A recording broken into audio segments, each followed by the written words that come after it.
वाह मारुति वाह, the new Z series is just amazing. Mileage बढ़ानी कैसे है उसके बारे में बताऊं तो क्रूज कंट्रोल यूज़ करो। हाईवेज पे जा रहे हो, इवन सिटीज़ में भी अगर आपको लगता है कि क्रूज कंट्रोल यूज़ किया जा सकता है तो जितना कर सकते हो करो।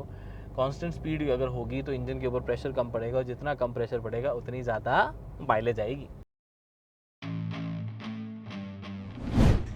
Hello everyone, welcome back to the video. आज हमारे पास है दी ऑल न्यू स्विफ्ट, उसका AMT वर्जन ऑटोमेटिक। मैनुअल से सिर्फ 50,000 ज़्यादा, लेकिन ड्राइव करने में कैसा है वो हम बताएंगे। अब इंजन बदल गया है, सस्पेंशन बदल गई है, क्लच बदल गया है। इन सब के बदलने के बाद इसका ड्राइव ओपिनियन भी कम्प्लीटली चेंज हो जाएगा as compare to the previous Swift. अब चलाने में कितनी अलग हुई है, क्या माइलेज सच में 25.75 किलोमीटर पर लीटर आती है या उससे ज़्यादा आती है, ये सब कुछ बताएंगे आज की इस वीडियो में। तो वीडियो को एंड तक देखना, आपका काम सारी इन्फॉर्मेशन देना, मेरा काम। This is the AMT version. Manual का ड्राइव रिव्यू अलग से, उसे चेकआउट कर लें, डिस्क्रिप्शन में लिंक मिल जाएगा।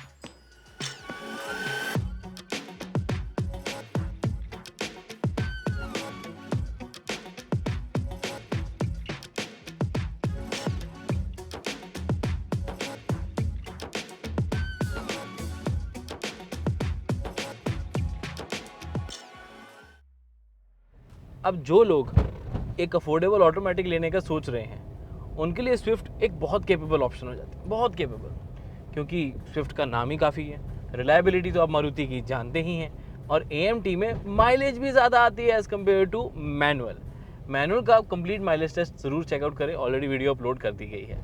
लेकिन AMT के ड्राइव के बारे में स्पेसिफिकली बताऊँ तो आपको बता देता हूँ अपना एक्सपीरियंस कि AMT भी इम्प्रूव किया गया। कंपनी ने ऐसा कुछ कहा नहीं था कि हमने AMT इम्प्रूव किया, बट मुझे फ़र्क लग रहा है।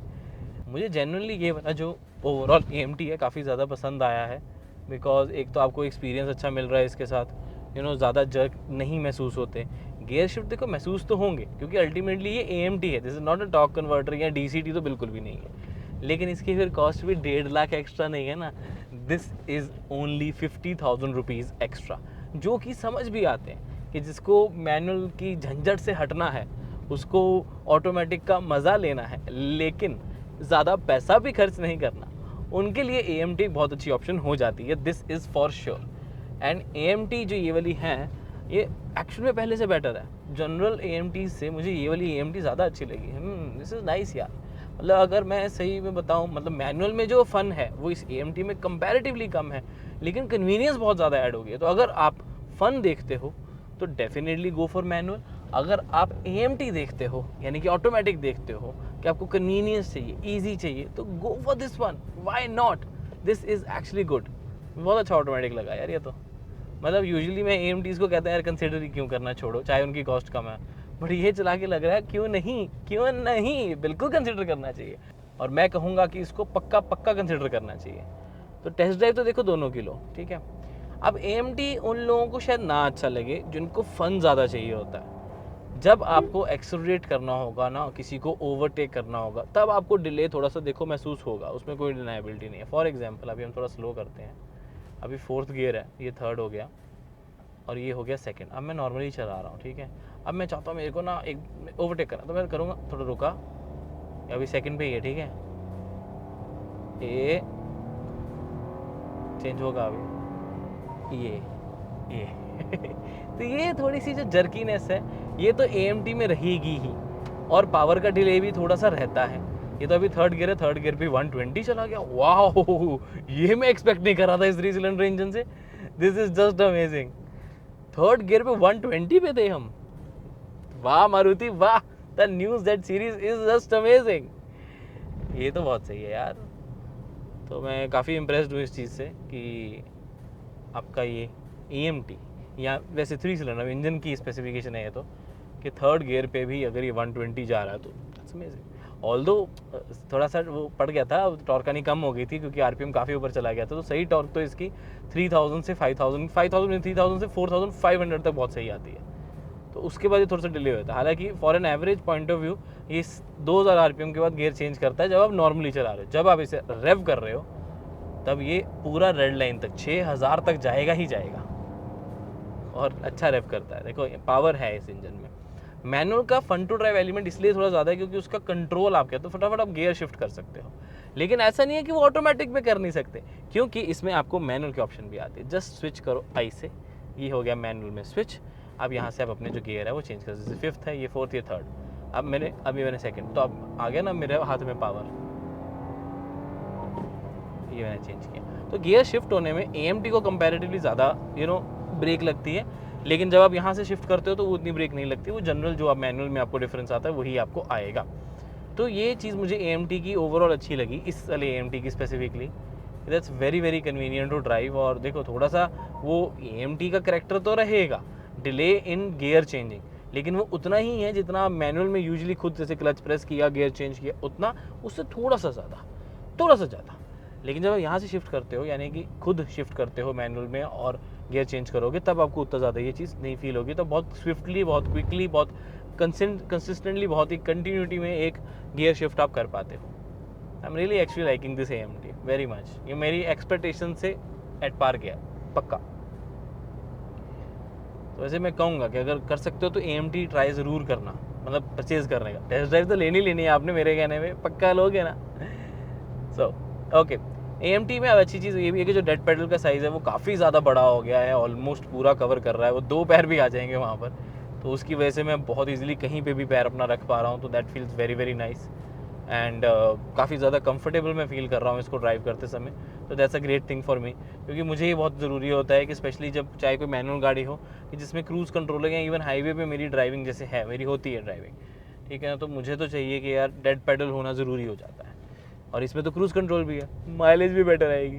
तो अब इसके बाद हम माइलेज की बात ही करेंगे, पहले ऑटोमेटिक फिनिश कर लेते हैं। इवन जब आप इसको मैनुअल में शिफ्ट करना चाहते हो, यानी कि गियर लेवर को अपने हाथ में रखना चाहते हो, तब भी आप बहुत जल्दी फटाफट क्विकली शिफ्ट कर पाते हो गियर्स। उसका रीज़न यही है कि आप का जो ये डिस्टेंस है वो बहुत ज़्यादा नहीं है, कई बार ऑटोमेटिक में ज़्यादा होता है, तो ये बहुत ही जल्दी फटाफट न्यूट्रल, ऐसी रिवर्स, ऐसी ड्राइव, ये मैनुअल, सब कुछ बहुत आसानी से शिफ्ट हो जाता है। आपको नीचे देखने की ज़रूरत नहीं पड़ती, यूजुअली मैनुअल में भी देखने की ज़रूरत नहीं पड़ती, बट हाँ आपके पास एक कन्वीनियंस रहती है, तो काफ़ी ईजिली आप इसको देख पाते हो। नहीं तो आपके पास कन्वीनियंस रहती है तो काफ़ी ईजिली शिफ्ट कर पाते हो, यूज़ कर पाते हो, ड्राइव कर पाते हो। अब बात कर लेते हैं माइलेज की, क्योंकि माइलेज तो आपके मन में पक्का एक क्वेश्चन बहुत बड़ा आ रहा होगा कि यार 25.75 किलोमीटर पर लीटर क्लेम्ड, 25 किलोमीटर कम नहीं होते मेरे दोस्त। और अब तो ये देखो CNG वो भी आ जाएगी, तो उसमें माइलेज और बढ़ जाएगी। डिज़ायर भी आ रही है सनरूफ वाली, जल्दी आ जाएगी। इसके लिए बने रहें, चैनल को सब्सक्राइब कर लें अगर अभी तक नहीं किया, बिकॉज बहुत सारे इन्फॉर्मेशन आपके लिए बहुत जल्द आने वाली है डिज़ायर की और गाड़ियों की भी। फेसबुक पे देख रहे हो, फॉलो कर लेना है फिर। माइलेज बहुत important point, real life mileage. जितना अभी तक हम इसको टेस्ट कर पाए हैं, हमारी तो बहुत अच्छी माइलेज आएगी मैनुअल ट्रांसमिशन में, बट अगेन अभी ना टाइम कम होता है, हम अच्छे से टेस्ट करना चाहते हैं। बट फिर भी एक आइडिया देने के लिए मैं आपको सिंपल वर्ड्स में बता देता हूँ कि सिटीज़ में आप इस ऑटोमेटिक के साथ आराम से 17 से लेके 20 किलोमीटर पर लीटर ले आओगे, थोड़ी ज़्यादा ही लेकर आओगे इससे। ये तो मैंने आराम से वाली चीज़ बोली है। जिनकी ड्राइविंग अच्छी होगी वो 22 किलोमीटर भी ले आएंगे सिटीज़ में। तो अगर हम बढ़ते हैं हाईवेज़ पे, यानी कि स्पीड आपकी जब ज़्यादा होगी, लेकिन अब उसमें क्या रहता है कि अब वही ड्राइविंग है, अगर तो आप 80-90 की कांस्टेंट स्पीड बना के चल रहे हो, फिर तो आपको 24-25 किलोमीटर पर लीटर की माइलेज भी मिल जाएगी। और अगर आप थोड़ा तेज़ चला रहे हो 100, 110, तब आपकी माइलेज वही सिटी वाली ही आएगी, ठीक है ना, क्योंकि 5 गियर ही हैं। 6th गियर होता तो डेफिनेटली माइलेज बढ़ जाती, बट अगेन 6th गियर होता तो प्राइस बहुत ज़्यादा बढ़ जाना था। तो और वैसे भी 100-120 में मतलब इतना कोई फ़र्क नहीं पड़ रहा कि उसके लिए स्पेशली 6th गियर ऐड किया जाए, मतलब वो कम्प्लीटली असेंबली चेंज करने वाली बात हो जाती है। तो 5 speed manual is perfectly fine with in this price segment. जहाँ पर हम माइलेज की बात कर रहे हैं, माइलेज बढ़ानी कैसे है उसके बारे में बताऊँ तो क्रूज़ कंट्रोल यूज़ करो। हाईवेज़ पे जा रहे हो, इवन सिटीज़ में भी अगर आपको लगता है कि क्रूज़ कंट्रोल यूज़ किया जा सकता है तो जितना कर सकते हो करो। कांस्टेंट स्पीड अगर होगी तो इंजन के ऊपर प्रेशर कम पड़ेगा, और जितना कम प्रेशर पड़ेगा उतनी ज़्यादा माइलेज आएगी। अब ये तो बात होगी परफॉर्मेंस की, लेकिन और भी तो बहुत सारे एस्पेक्ट्स होते हैं, जैसे कि NVH लेवल्स, ठीक है, वाइब्रेशंस के बारे में बात करेंगे। अब नया इंजन है तो उसके बारे में बात करना बनता है, 3 सिलेंडर है तो बात करना बनता है। तो स्पेसिफिकली अगर मैं बताऊं तो देखो, इंजन की नॉइज़ तो है 3000 RPM के बाद आती है 3 सिलेंडर्स होने की वजह से, लेकिन अच्छी लगती है मुझे तो, पर्टिकुलरली वो आवाज़ अच्छी लगी। बट अगर हम वाइब्रेशन हार्शनेस की बात करें तो वो 3 सिलेंडर वाला नहीं है, वो काफ़ी रिफाइंड है, क्योंकि लेटेस्ट टेक्नोलॉजी यूज़ की गई, लेटेस्ट इनोवेशन भी है, रिसर्च एंड डेवलपमेंट बिल्कुल नए सिरे से की गई है जी सीरीज़ इंजन के लिए। तो उसकी वजह से इसमें इतनी ज़्यादा टेक्नोलॉजी यूज़ की गई है, नई वाली लेटेस्ट वाली, जिसकी वजह से ज़्यादा रिफाइंड भी हो गया, वेरिएंट एंड टेयर भी इसका कम हो गया, लाइफ भी इसकी बढ़ गई है, और कहीं ना कहीं मेंटेनेंस में भी आपका खर्चा अब कम आएगा। तो उसकी वजह से ग्रेट मार्क्स टू मारुति's R&D, सुजुकी's R&D। ओके, बढ़ते हैं आगे कि एनवीएस लेवल्स मैंने बता दिया। अब आते हैं कंफर्ट, सस्पेंशन। अब कंपनी कहती है कि हमने इसका जो क्लच है मैनुअल ट्रांसमिशन में वो भी अच्छा किया, तो उसके बारे में तो हमने मैनुअल में बात की है, तो उसको ज़रूर चेकआउट करना। अगर हम बात करें इसके ऑटोमेटिक में, तो सस्पेंशन तो दोनों में चेंज हुई है, तो ऑटोमेटिक या सॉरी जो सस्पेंशन है उसमें इन्होंने थोड़ा सा जो ट्रैवल है वो बढ़ा दिया, स्ट्रोक है वो बढ़ा दिया। उसकी वजह से क्या हुआ है कि स्टेबिलिटी तो बड़ी बढ़िया, कम्फर्ट भी बढ़ गया है। लेकिन मैं सही में बताऊँ, मुझे ऐसे लगता है कम्फर्ट बढ़ा है, स्टेबिलिटी भी बढ़ी है, और थोड़ी सी सस्पेंशन की आवाज़ भी बढ़ गई है। और वो आवाज़ जो है ना, वो अब सस्पेंशन की है या इंसुलेशन की, ये अभी भी मैं थोड़ा सा कंफ्यूज हूँ, क्योंकि मेरे को बाहर से विंड नॉइज़ भी काफ़ी आ रही है। तो ये थोड़ा सा एक मन में मेरे चल रहा है, और उसको थोड़ा सा और इंटेंसिवली टेस्ट करेंगे तभी समझ आएगा कि ये नॉइज़ एग्जैक्टली इंसुलेशन कम होने की वजह से नॉइज़ ज़्यादा आ रही है, या एक्चुअल में टायर नॉइज़ ज़्यादा है। बट क्योंकि देखो, विंड नॉइज़ ज़्यादा थोड़ी हो नहीं सकती, विंड नॉइज़ तो विंड नॉइज़ हर गाड़ी में सेम ही रहेगी। तो मतलब एरोडायनेमिक वाइज नहीं, वैसे जनरल। तो इस वजह से मुझे थोड़ा सा लगता है कि आवाज़ अंदर आने लगी है सस्पेंशन की, विंड की, तो वो थोड़ा सा लगता है, क्योंकि बलिनो में इतनी नहीं आती। ठीक है, ओके, बढ़ते हैं अगले पॉइंट की तरफ, जो कि आता है कंफर्ट। डेड पेडल ऑलरेडी बता दिया है। बताना चाहूँगा कि सीट्स फैब्रिक हैं, पसीना कम आता है, कंफर्टेबल लगती है सीट्स की, quality looks very very good. हाँ, थोड़े ऐसा लगता है कि सिल्वर फिनिशिंग, थोड़े से कलर्स वगैरह ऐड कर देते स्टिचिंग वगैरह में, तो लुक और बेटर हो जानी थी। But comfort point of view से 10 on 10 कोई इशू नहीं। विजिबिलिटी वाइज भी नो वरीज एट ऑल, सब कुछ सही बढ़िया रहता है। बोनट वगैरह का ORVM IRVM सब मस्त। हैचबैक है तो मैं एक्सपेक्ट भी नहीं कर रहा कि proper bumper left to right सारा कुछ नज़र आए, कॉर्नर्स, बट दैट्स फाइन। हाँ, कैमरा ठीक ठाक है, उतना अच्छा नहीं लगा मुझे इसका camera, to be very honest. इस गाड़ी का कैमरा जो है वो डिसेंट है। एक और चीज़ जो नहीं अच्छी लगी कंफर्ट में, वो है आर्म रेस्ट नहीं है, ना पीछे ना आगे, आर्म रेस्ट ही नहीं। तो वो भी अगेन थोड़ा सा बुरा तो लगता है ना, कि यार आर्म रेस्ट तो रख सकते थे। तो आई नो यहाँ पर उन्होंने USB A और C पोर्ट्स दे दिया, उसी वजह से यहाँ पर मैं एसेसरी आर्म रेस्ट भी नहीं लगवा सकता। ये एक बहुत बड़ी प्रॉब्लम है। तो ये चीज़ मुझे थोड़ी सी मतलब चुभ रही है कि यार आर्म रेस्ट की कमी बहुत ज़्यादा महसूस हो रही है। तो मेरे को हाथ यहीं रखना पड़ रहा है, यहाँ रखने को है ही कुछ नहीं, तो ऐसे बल्कि थक जाएगा मेरा। तो स्टीयरिंग पर ही हमेशा, वैसे तो सेफ्टी पॉइंट ऑफ व्यू से अच्छा है कि आपके दोनों हाथ स्टीयरिंग पे हैं, बट अगर मैं नीचे से भी स्टीयरिंग पकड़ता हूँ तो आर्म रेस्ट तो चाहिए थी ना मुझे। तो आर्म रेस्ट की कमी महसूस होती है कंफर्ट में। Welcome to epic new Swift. जब भी आप गाड़ी स्टार्ट करेंगे ना, तो आपको ये welcome to epic new Swift की नोटिफिकेशन आती है। हाँ, आपसे ऑफ भी कर सकते हैं ऑब्वियसली, बट हाँ कभी कभी अच्छी लगती है। ये रैंडम हो जाए तो मज़ा आ जाए। बंद भी नहीं करना चाहूँगा, लेकिन ऑन भी नहीं रखना चाहूँगा। चलिए इंटीरियर के फटाफट ट्विक्स बताता हूँ क्या क्या है। एक तो 9 इंचेस की टच स्क्रीन आ गई है फ्लोटिंग डिज़ाइन में, जो कि काफ़ी बड़ी लगती है इसके बड़े बेजल्स की वजह से। पियानो ब्लैक फिनिशिंग है। एंड्रॉइड ऑटो, एप्पल कारप्ले, वो भी वायरलेस। सुजुकी के सारे कनेक्टेड फीचर्स मिल जाते हैं, हम भी उसे अभी यूज़ कर रहे हैं इस फ़ोन के ज़रिए, जिसके ज़रिए मैं गाड़ी को स्टार्ट, उसकी इन्फॉर्मेशन सब कुछ देख सकता हूँ। और 40 से भी ज़्यादा कनेक्टेड फीचर्स इसमें आपको मिल जाते हैं। अब इंटरेस्टिंग पार्ट आया था स्क्रीन के बारे में कि यूज़र इंटरफेस कम्प्लीटली चेंज कर दिया गया। वेलकम फंक्शन भी आपको यहाँ पर ऑफर किया जाता है, एक वेलकम मैसेज के तौर पे। जो भी इनपुट करोगे, गाड़ी में आओगे, स्टार्ट करोगे, वो बोलेगा। जैसे आप हेलो ऋषभ भी लगवा सकते हो, welcome Rishabh, welcome car guide, कुछ भी लिखोगे वो आपकी बात मानेगा। कुछ और भी कर सकते हो, बहुत सारे आइडियाज़ हैं। एनीवेज, अपने पार्टनर वगैरह को सरप्राइज़ देना हो तब भी कर सकते हो। ओके, सो आगे बढ़ते हैं और फीचर्स में। तो AC का कंप्लीट अब डिजिटल कर दिया गया, ये काफ़ी अच्छा लग रहा है, और आपको बेस वेरिएंट से ऐसा ही मिल जाता है। वायरलेस चार्जिंग पैड आपको यहाँ पर ऑफर किया जाता है आपके चार्जिंग नीड्स के लिए। कप होल्डर्स के साइज़ पहले से थोड़े बड़े कर दिए गए हैं, और यहाँ पर बड़ा मेजर चेंज कोई नहीं है, बट यहाँ पर है। अब देखोगे अगर ध्यान से, तो जो एनालॉग और आपको मिल जाता है सिस्टम इसका स्पीडोमीटर, टैकोमीटर का, इसकी नीडल को कम्प्लीटली चेंज कर दिया गया, दिखने में काफ़ी ज़्यादा स्पोर्टी लग रही है। और इवन जो MID है वो कम्प्लीटली कलर्ड भी है, टर्न बाय टर्न नेविगेशन भी आती है, हालांकि उतनी अच्छी तरीके से काम नहीं करती, बट हाँ एटलीस्ट आती है। और उसके साथ साथ सारी इन्फॉर्मेशन आपको कलर डिस्प्ले में ही यहाँ पर बहुत अच्छे तरीके से नज़र आएगी, सारी इन्फॉर्मेशन के साथ। बाकी क्रूज़ कंट्रोल भी यहीं पे सब कुछ आ जाता है। फ्रंट में मेजर चीज़ें यही थी। हाँ, थोड़ा सा मुझे लगता है कलर्स ऐड कर देते यहाँ पर तो अच्छा लगता है, एटलीस्ट सिल्वर तो ऐड कर ही देना चाहिए था। रियर सीट्स स्पेस ओके, बहुत ज़्यादा नहीं है लेकिन बहुत कम भी नहीं है। यहाँ पर पॉकेट की ज़रूर कमी महसूस होगी क्योंकि यहाँ मिल जाती है थोड़ी नीचे, यहाँ से शुरू होती है, ज़्यादा सामान रख पाते हैं। रेयर एसी वेंट्स मिल जाते हैं जिसका स्पीड काफ़ी अच्छी लगी मुझे ऑनेस्टली। यहाँ पर थोड़ी सी स्टोरेज है और टाइप ए और टाइप सी के 2 पोर्ट्स मिल जाते हैं चार्जिंग के लिए, ताकि अगले पैसेंजर भी यूज़ कर सके और पिछले पैसेंजर्स भी उसे यूज़ कर पाएँ। हेडरेस्ट 2 ही मिलेंगे और कमी रहेगी तो हेडरेस्ट की रहेगी सेंटर पैसेंजर के लिए।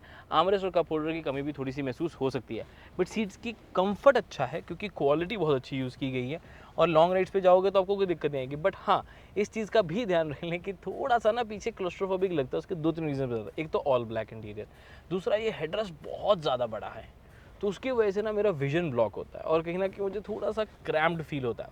टाइट में बॉडी वाइज नहीं फील कर रहा, माइंड वाइज फील कर रहा हूँ। समझ रहे हो मेरी बात? रियर में सी शेप टेल लैंप्स के चेंज होने के साथ साथ और भी चीज़ें बदली हैं, जैसे कि रियर कैमरा अब यहाँ की बजाय यहाँ आता है। बूट स्पेस 265 लीटर्स की 60-40 रेशियो में स्प्लिट हो जाती है। बड़े बैग्स इजीली आ जाते हैं क्योंकि प्रैक्टिकल स्पेस रहती है। इस तरफ टूल किट की स्पेस आ जाएगी, नीचे आपको स्पेयर टायर 14 इंचेस का मिलेगा, वहाँ पर भी टूल किट है। और मेन वही है कि बड़े बैग्स भी रखना चाहते हो तो मैनेजेबल रखे जा सकते हैं। नंबर्स भी उतना ना जाए बिकॉज काफ़ी ज़्यादा स्क्वेरिश मिल जाती है और बूट लिप भी थोड़ा सा नीचे रख दिया गया, जिसकी वजह से अब आपको सामान रखना या वो निकालना आसान हो जाता है। अब अगर हम सही से कंसिडर करें ना तो इतने टॉर्की इंजन, पावरफुल नहीं कहूँगा, टॉर्की इंजन के साथ AMT ड्राइव जिसको कन्वीनियंस की ज़रूरत है उसके लिए तो सही है। बट मुझे लगता है कि यार इस इंजन के साथ ना मैनुअल ट्रांसमिशन का कॉम्बिनेशन कुछ अलग ही बैठ कर आता है। वो फन टू ड्राइव एलिमेंट आपको मैनुअल में मिलता है।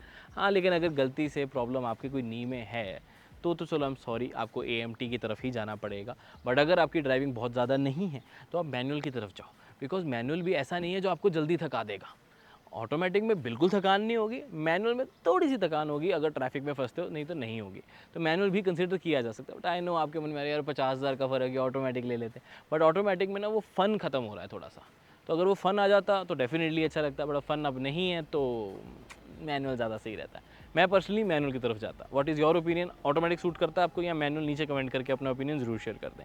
उसके अलावा माइलेज तो मैंने आपको बताई थी कितनी ज़्यादा आई है, और इसकी जो माइलेज है वो हम इसका एक इंटेंसिव टेस्ट बहुत जल्दी अपने चैनल के ऊपर अपलोड करेंगे, जिसमें बिल्कुल टैंक ज़ीरो करेंगे।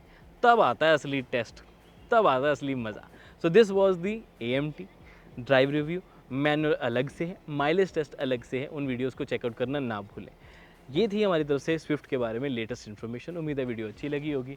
यहाँ तक देख ही लिया तो लाइक शेयर सब्सक्राइब करना अब आपका काम। मैं मिलता हूँ आपसे अगली वीडियो में। Till then drive safe, take care, love you guys, bye bye.